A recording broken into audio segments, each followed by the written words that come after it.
et Radonarmampian, nécessité d'une grande stabilité.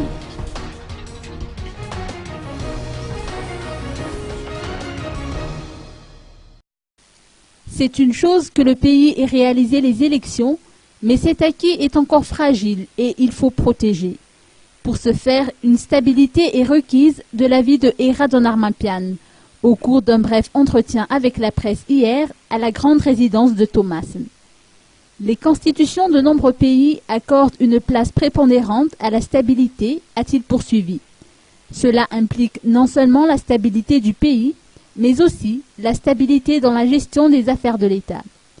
Il appartient au président de garantir cette stabilité, sans quoi il n'y a point de développement, à travers notamment la mise en place de différentes structures.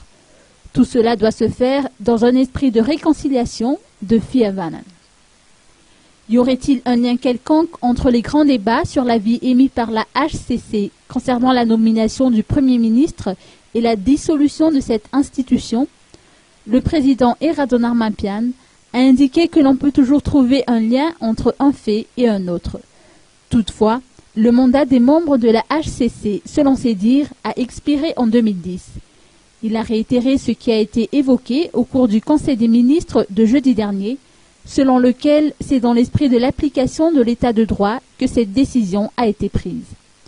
Pour ce qui est des grands débats sur la majorité qui reviendraient soit au MAPAR, soit au PMP, il a retourné la question aux membres de la presse, en soulignant qu'il faudrait des suggestions. Pour ce qui est de la lutte contre le trafic de bois précieux, et dont les tentatives d'exportation se poursuivent de plus belle, il a indiqué que la guerre contre les trafiquants continue.